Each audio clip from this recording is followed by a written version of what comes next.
भाई शेर को खून लग चुका है और इसको लड़ाई करने में भी इंटरेस्ट आ रहा है। यस, इसको ताकतवर बनना है ना, क्योंकि यार ये मौत के मुंह से बाहर आ रहा है तो और डर के कोई फायदा नहीं है। तो इसने डिसाइड कर लिया कि भाई अब तो लड़ना ही है, डर डर के जी के कोई फायदा नहीं है।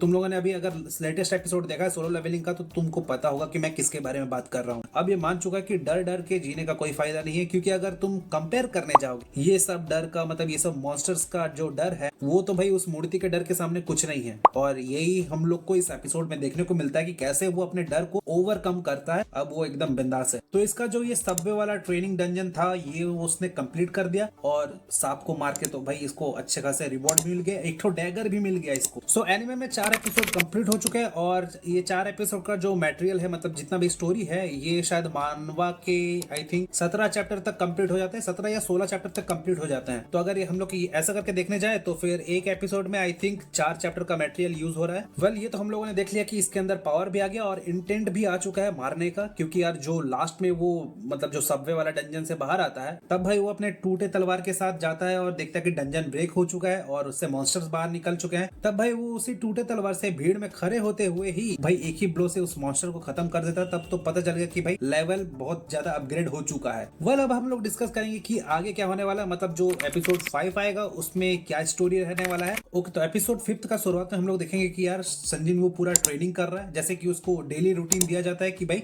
तुमको दौड़ना है, पुशअप करना है, भागना है, ये सब। और प्लस लड़ने की वजह से ये सब ट्रेनिंग की वजह से उसका बॉडी भी इफेक्ट होता है और भाई कुछ ज्यादा ही सेक्सी बॉडी बन जाता है उसका। वो कसरत कर ही रहा था अपने हॉस्पिटल के रूम में और तब तक नर्स वाले आके देखती कि भाई ये तो कुछ ज्यादा ही सेक्सी हो गया है और बस लाइन मारने की कोशिश करती है बस। और तभी उसी दिन उसका मतलब डिस्चार्ज हो जाता है उस हॉस्पिटल से। तो फिर ये अपने घर चला जाता है डिस्चार्ज होने के बाद। फिर नेक्स्ट डे जब इसकी बहन स्कूल के लिए रेडी होती है तब ये बाहर आता है और फिर इसकी बहन देखती कि भाई जिम विम जा रहा है क्या तू, भाई इतना लंबा कैसे हो गया। मतलब इसकी बहन भी नोटिस करती कि भाई इसका बॉडी में कुछ तो बात है, मतलब पहले कितना दुबला पतला रोगा दिखता था, अभी तो भाई मेरे से भी लंबा हो गया ये तो, और फिर बॉडी वॉडी भी बन गया तेरा। ओके, तो फिर ये अपनी बहन को स्कूल भेजने के बाद मतलब खाना वाना टिफिन विफिन दे के भेज देता है और फिर उसको किसी का कॉल आता है आई थिंक पेमेंट के लिए, पता नहीं किसके लिए, हॉस्पिटल का पेमेंट या फिर किसी चीज का पेमेंट का लिए उसको फोन आता है, मुझे याद नहीं है, स्कूल का पेमेंट या किसी चीज का पेमेंट होगा। फिर वो बोलता है कि भाई मैं पेड कर दूंगा, ऐसे करके कुछ रख देता है और फिर सोचता है कि भाई मेरे को तो भाई काम खोजना पड़ेगा, डंजन रेड करना पड़ेगा तभी मेरे को पैसे मिलेंगे ना, क्योंकि यार हंटर्स का काम यही होता है कि भाई वो रेड करते हैं और उन्हीं से उसको पैसा मिलता है। टीवी निकाल के देखता है कि भाई कहीं ना कहीं तो भाई डंजन अपेयर हुआ होगा, कम से कम कुछ तो न्यूज मिल जाए कि भाई डंजन कहाँ पे अपेयर हो गया और किसी को रिक्रूटमेंट चाहिए तो भाई मैं उसके टीम में चला जाऊंगा। टीवी से तो पता चलता है कि डंजन अपेयर हुआ है, तब वो मोबाइल में चेक करता है रिक्रूटमेंट है कि नहीं है, मतलब ऑनलाइन चेक करता है कि रिक्रूटमेंट का जरूरत है कि नहीं है, तो उसको मिलता है। फिर वो उस डंजन के पास जाता है। वो एक कंस्ट्रक्शन साइट जाता है जहाँ पे एक डंजन अपेयर हुआ है, ठीक। और ये डंजन इंपॉर्टेंट है क्योंकि इसी डंजन से काफी सारे फ्यूचर इवेंट्स इफेक्ट होने वाले हैं।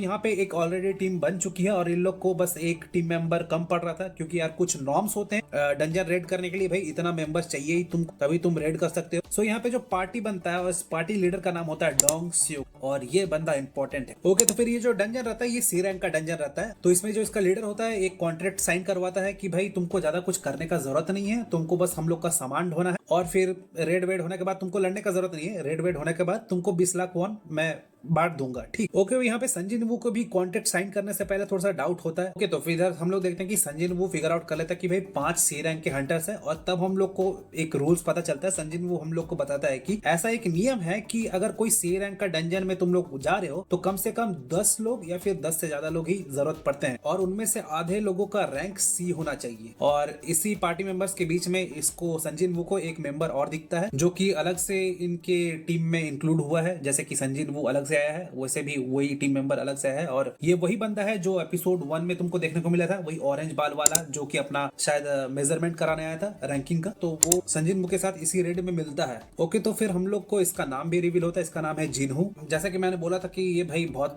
रिच खानदान से है, पूरा पैसा वैसा है, तो फिर वैसे कपड़ा भी पहन के आता है और वैसे उसके पास गियर भी होते हैं कि भाई आर्मर वार्मर तलवार वलवार सब महंगे महंगे खरीद के लाता है। जो भी इसका जो लीडर है इस पार्टी का, वो आके संजय वो को बोलता है कि अब हम लोग रेड मारने वाले हैं, तो वो जो जितने भी बैग पड़े हैं उठा लो, तुमको ये सब बैग ढोना है। तब संजय वो बोलता है कि हम लोग बिना हिलर के अंदर जाएंगे। तो फिर उसका बॉस बोलता है कि हाँ, हम लोग तो इतने दिन से ऐसे ही करते आ रहे थे और भाई इस टाइम पे हिलर मिलेगा भी नहीं। तो संजय वो को भी वहीं पे थोड़ा सा डाउट होता है कि भाई एक टीम बिना हिलर के कैसे जा सकता है। ओके, तो फिर ये लोग जैसे डंजन के अंदर जाते हैं, मॉन्स्टर्स इनके ऊपर हमला कर देते हैं। यस, ये एक शायद स्पाइडर वाला कुछ डंजन रहता है, तो जितने भी छोटे मोटे स्पाइडर्स होते हैं इनके ऊपर अटैक कर देते हैं और बस पार्टी मेंबर्स लग जाते हैं सबके ऊपर अटैक करने में, मतलब सब स्पाइडर्स को खत्म करने में। और ये मैं बता दूं कि ये जो मॉन्स्टर्स अटैक करते हैं, मतलब जो स्पाइडर छोटे छोटे मॉन्स्टर होते हैं, ये जो अटैक करते हैं, इनके अटैक से पहले ही संजिन वो चिल्ला के बोल देता है कि भाई अपना सावधान हो जाओ, क्योंकि मॉन्स्टर अटैक करने वाले ऊपर से नीचे से कहीं से भी अटैक कर सकते हैं। तो बस जैसे ये लोग निपटा लेते हैं मार काट के, तो फिर इसका लीडर आके बोलता है कि तुमको कैसे पता चला संजिन वो, तुम तो बहुत कमजोर हो। तो फिर बोलता है कि बस मेरे को फील लगा, मतलब टाल देता बात को बोल के। और तभी संजय वो समझ जाता है थोड़ा बहुत कि कुछ ना कुछ यहाँ पे लफड़ा तो है। तो तभी वो ऑरेंज बाल वाला लड़के को बोलता है कि तुम्हारा जो गियर पहने वो बहुत महंगा है ना। तो फिर बोलता है कि हाँ महंगा तो है, प्लस मेरा बाप भी बहुत अमीर है। तो तभी बोलता है कि तुम ऐसा क्यों पूछ रहे हो। फिर संजय वो बोलता है कि बस मैंने ऐसे ही पूछ लिया, लेकिन तुम्हें थोड़ा सा चिंता करना चाहिए। फिर आगे बढ़ने के बाद इन लोग को बॉस का रूम मिल जाता है। तो जैसे वो लोग बॉस का रूम में एंटर करते हैं, वो लोग देखते हैं कि काफी जगह भाई स्पाइडर नेट्स है, प्लस नीचे उन लोग को माना क्रिस्टल देखने को मिलते हैं। यस, अगर इन लोग को तोड़ दाड़ के लेके जाओगे तो फिर तुमको इसके एक्सचेंज में पैसा मिलेगा। फिर थोड़ा सा एक ऑकवर्ड वाला सीन हो जाता है, मतलब ये लोग डिसाइड करते हैं कि ये जो क्रिस्टल है हम लोग तोड़ ताड़ के लेके जाएंगे। लेकिन तभी जो ऑरेंज बाल वाला बंदा होता है आके बोलता है कि भाई लीडर, ये जो जिन्वू का जो कॉन्ट्रैक्ट जिन्वू ने साइन किया, मतलब संजिनवू जिन्वू, ठीक, तो इसमें तो भाई लिखा हुआ है कि हम लोग जो ये क्रिस्टल जाके बेचेंगे, ये इसका जो पैसा मिलेगा ये तो उसके बीच डिस्ट्रीब्यूट नहीं होगा, क्योंकि इसमें लिखा है कि जो भी अंदर का माल मटेरियल होगा वो सिर्फ 9 लोगों में डिस्ट्रीब्यूट होगा, ना कि 10 लोगों में। तो जिन्वू को भी तो इंक्लूड करना चाहिए। तो जैसे ही ये बात ये जो ऑरेंज बाल वाला बंदा बोलता है, थोड़ा सा इन लोग का पार्टी मेंबर्स का बिहेवियर थोड़ा सा अजीब हो जाता है, मतलब गुस्से से देखने लगते हैं। तभी फिर लीडर भी हंस हंस के बोलता है कि अरे ठीक है यार, गलती हो गया क्या मेरे से, दे दूंगा, उसको भी मैं बांट दूंगा पैसा। ओके, तो सब लोग नोटिस करते हैं कि बॉस का रूम में बॉस ऊपर है और वो आराम से सो रहा है। ठीक, जो मकड़ी है, बॉस मकड़ी, वो आराम से सो रही है। फिर हम लोग देखते हैं कि ये जो लीडर है ये थोड़ा सा बहाना मारता है, कि बोलता है कि ऑरेंज बाल वाला जो बंदा है और संजिन वो को बोलता है कि तुम लोग यहीं पे रुको, हम लोग कुछ भूल के आ गए हैं, कुछ इक्विपमेंट्स वो हम लोग लेके आते हैं, लेकिन तब तक जब तक हम लोग नहीं आते तब तक तुम लोग इस बॉस के रूम को गार्ड करो, क्योंकि यार पत्थर वत्थर है। तो फिर वही बोलता है कि तुम लोग निकाल के रखो तब तक, या फिर गार्ड करो। ठीक, हम लोग तब तक इक्विपमेंट्स लेके आते हैं। और जैसे वो लोग बॉस के रूम से बाहर आते हैं, तो फिर वो लोग जो बाहर गए हैं उनमें से एक पार्टी मेंबर एक ब्लास्ट करके वहां पे पत्थर से